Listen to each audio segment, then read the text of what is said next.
अब परमात्मा कहते हैं सो छल छिद्र मैं करूं अपने धन के काज।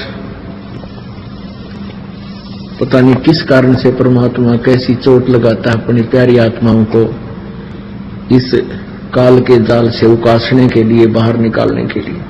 अब पिछले पुण्य संस्कारों से प्राणी राज्य पद प्राप्त करता है और राज्य पद उसको प्राप्त है तो उसको जहां सांसारिक सुविधा सबसे टॉप मोस्ट होती है, सबसे उत्तम होती है। अब जैसे हम नीचे स्तर के व्यक्ति होते हैं जो हैंड टू माउथ होते हैं, उनको यदि थोड़ी सी सुविधा हो जाए वो भी धरती आकाश एक कर देंगे। इस काल की कुबद हमारे अंदर सब में भरी हुई है।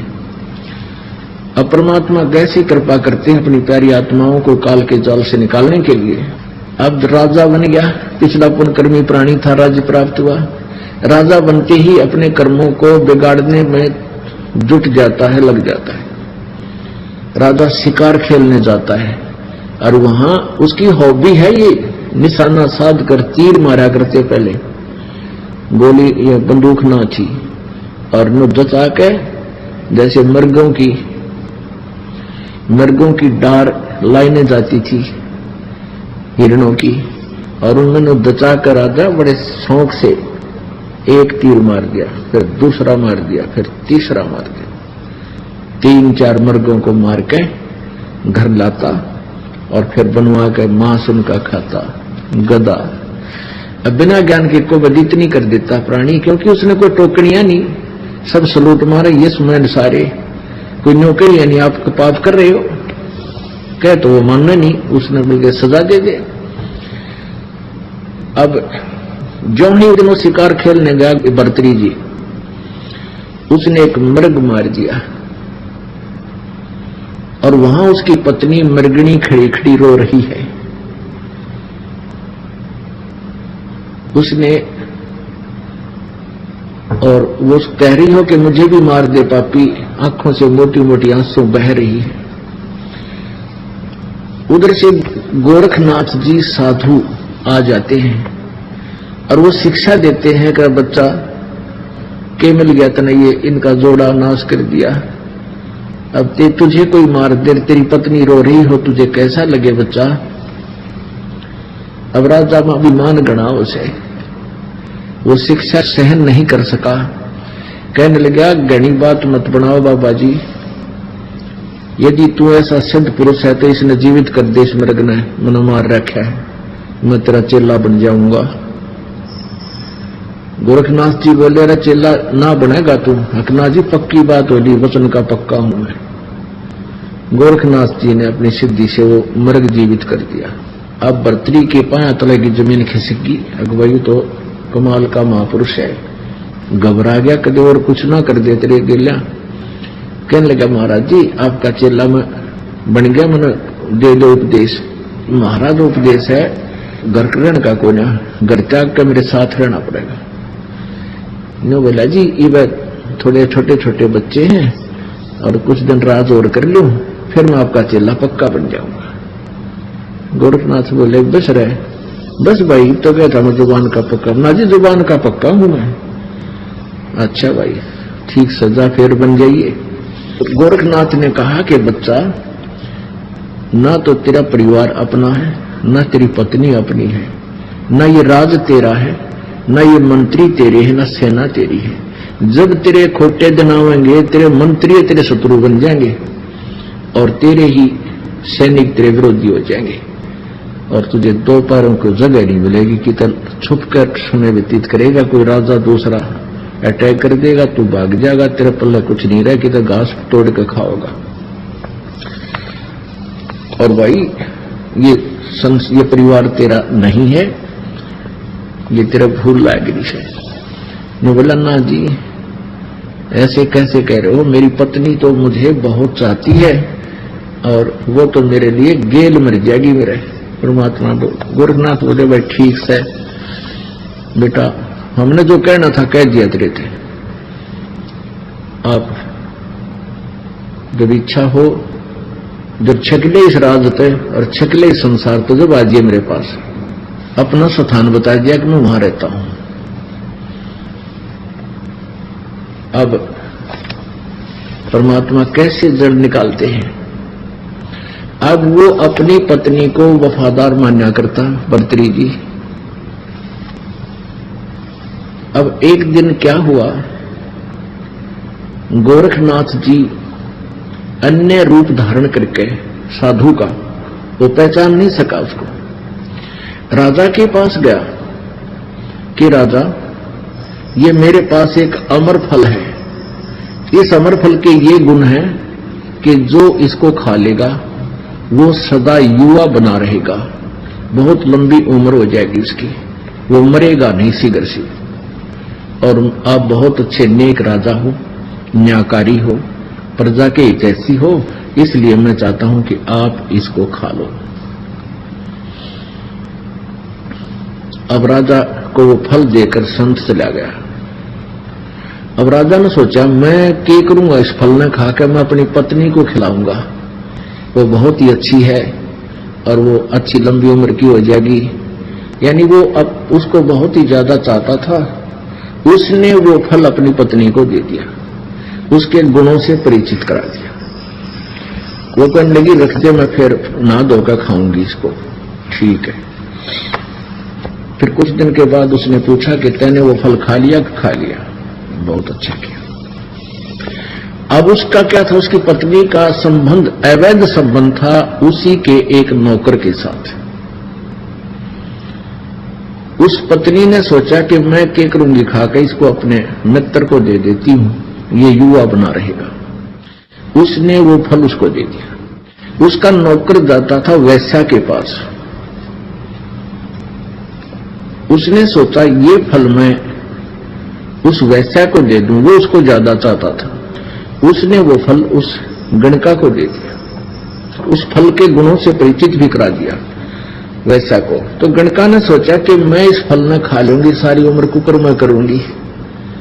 राजा बड़ा अच्छा है, नेक है, न्यायकारी है, क्यों ना ये फल उस राजा को दे दूं। ये विचार करके, और उसने ये भी सोचा कि राजा इसके प्रतिफल में मुझे बहुत सा धन दे देगा।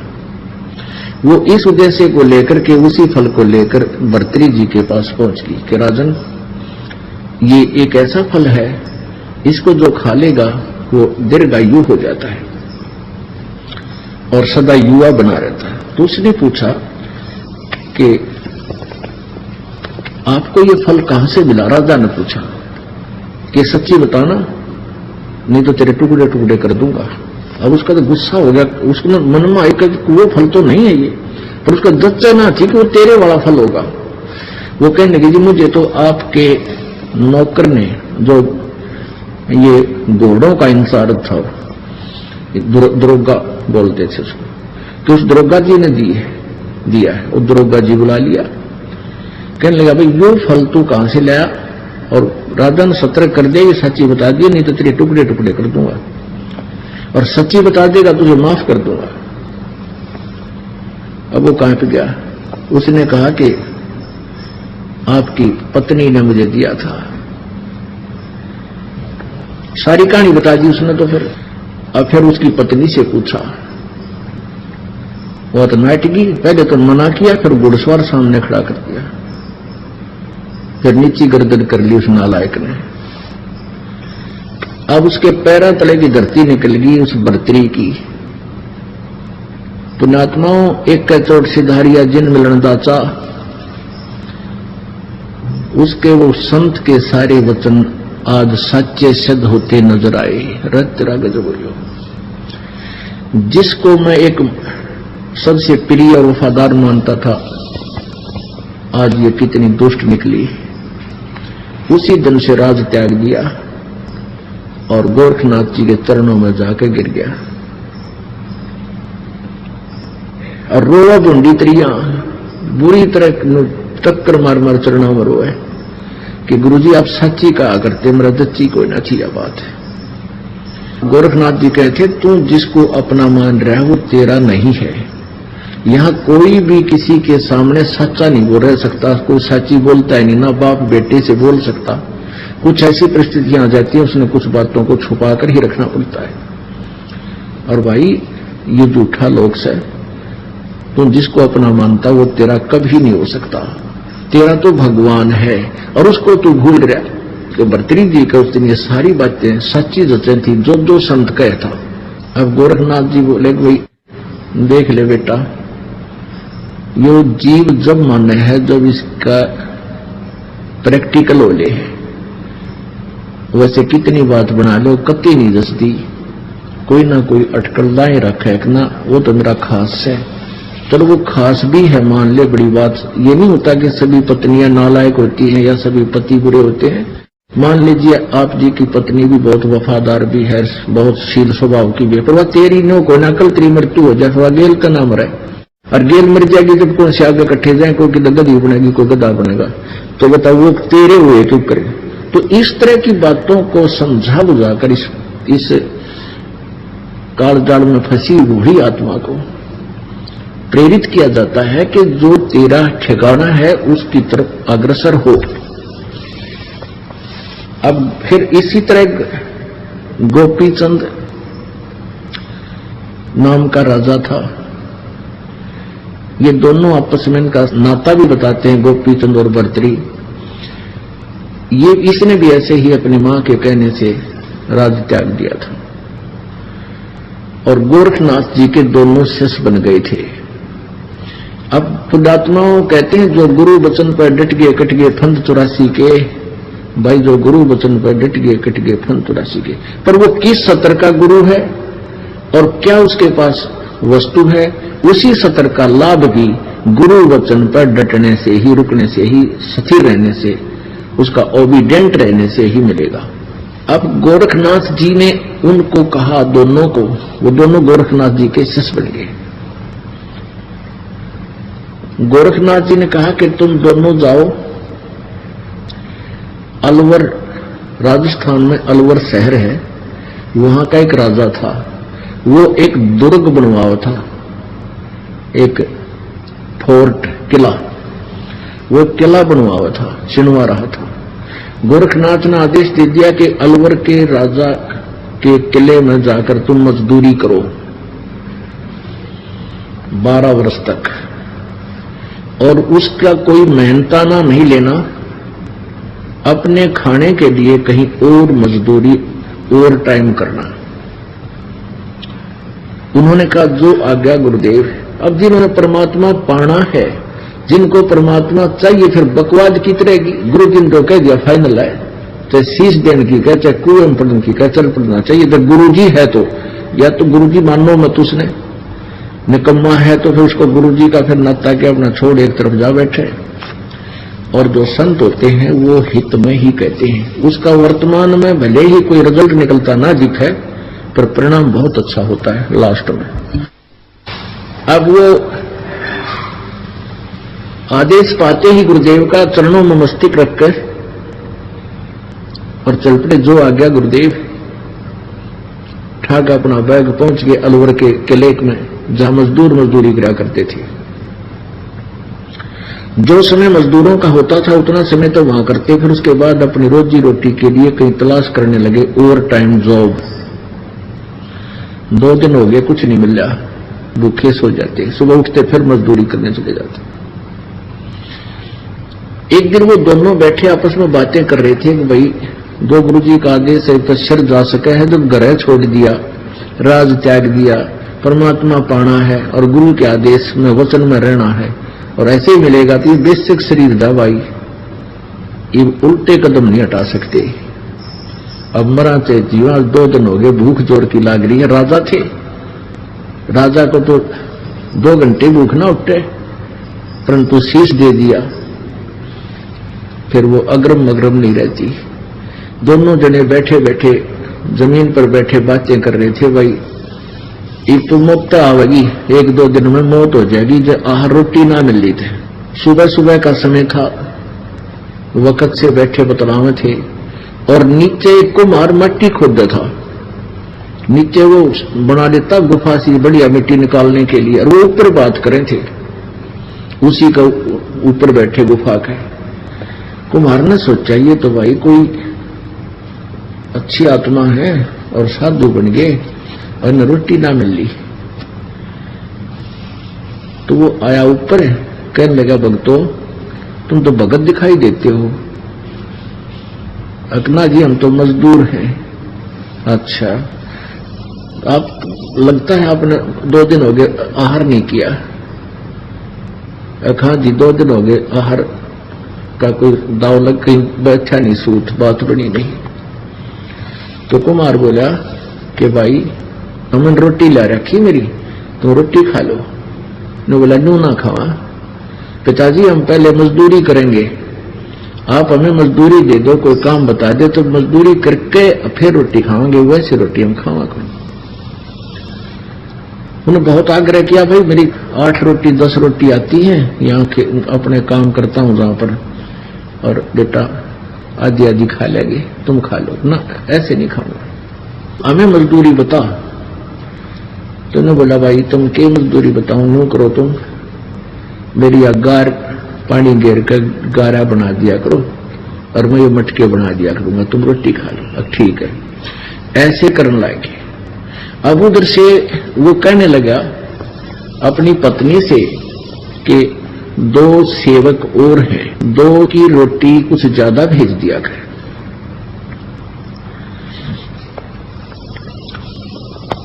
तो उसने देखा जाकर, उसकी पत्नी ने, कुम्हार की पत्नी ने, कि ये तो एक बार गारा बना देते हैं, गारा मिट्टी खोद लाते, फिर सारा दिन तो ये अपना कितौरा काम करे है। तो वह क्या करने लगी, रोटी जितनी उसकी भेजा करती थी, पहले 10 रोटी भेजती थी, तो उसने 8 कर दी और कम कर दी नालायक ने। तो उन 8 में थे वह 2 ताई दे दे, 3 ऐसे अपना पट्टा कर ले और वो रोटी खा कर चले जा। तो ऐसे उन्होंने, फिर उसने क्या किया कि 8 की जगह 6 कर दी। वो 6 रोटी आन लागी, 2 खा ले। वो तो कुमार से घर जाकर भी खा ले, पर वो उनती खा, बेटा तुम 3 खा लो ना, हम 2 खावांगे, 6 आई है 2 बांट कर खाएंगे। तो वो ऐसे वहां मजदूरी करते 12 वर्ष बीत गए, अलवर का किला पूरा हो गया।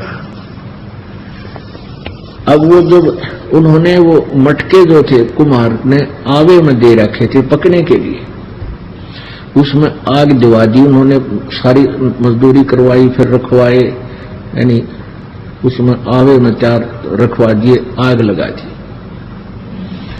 जब आवा पकने को हुआ, उस दिन खड़ा होकर के गोपी चंद और भर्तरी जी दोनों एक सुर में कहने लगे कि पिता का हेत माता का कुहेत, आधा सोना आधा रेत। यूं कहकर वो चले गए। अब जिसने उन्होंने वो शांत हो गया, ठंडा हो गया आवा। आवा माने एक ऐसा कीलन सा होता है जिसमें ये मटके पकाए जाते हैं। उन्होंने क्या देखा कि जब उस आवे को खोला, मटके निकालने लगे। आधे मटके तो सोने के, आधा हिस्सा मटके का सोने का, आधा कति कच्चा रेत, कितने जो गनीनों का अलग पाया।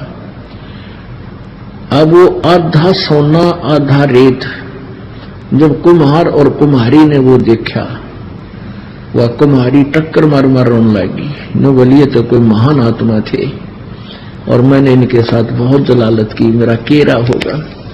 ये तो इतना धन देंगे, इतना सोना इसने कहाँ रखेंगे, छुपाते फिर राख डालें इसके। कहने का भाव ये है पुण्यात्माओं। अब गोपी चंद और भर्तरी जी को जैसा भी गोरखनाथ जी ने ज्ञान भक्ति मार्ग दिया था, उन्होंने सिर जड़की बाजी लाके किया। और ये एक नियम है, आप जिस भी संत का उपदेशी बन जाते हो, जैसा उसने मार्गदर्शन किया है उसको तन मन धन से करोगे, उस सत्र का लाभ भी उसी समय मिलेगा। उसकी प्रत्येक क्रिया प्रत्येक आज्ञा का पालन करो। अब उस क्रिया से गोपी चंद और भर्तरी को जो साधनाएं उसने बताई गोरखनाथ जी ने उन्होंने की, उससे कितना लाभ होगा कि वो अब प्रथम मुक्ति प्राप्त है और वो ऊपर स्वर्ग के अंदर विद्यमान है। जब उनका स्वर्ग का समय वहां पूरा हो जाएगा, फिर वो पृथ्वी पर आकर एक बार फिर राजा भी बनेंगे दोनों। उसके बाद 184 योनियों में वो चले जाएंगे। अपुण्यात्माओं, सतगुरु के अभाव से श्रद्धालु श्रद्धा भी बहुत रखते हैं, समर्पण भी करते हैं। रावण ने शीश भी काट कर चढ़ा दिए अपने गुरुदेव के आज्ञा से, शिव जी को प्रसन्न करने के लिए, जैसा उसको ज्ञान मिला था। और फिर क्या मिला लास्ट में? एक बार तो यहां संसारिक सुख नजर आए, फिर दुर्गति हुई और सारी उम्र के लिए नरक में ठोक दिया गया।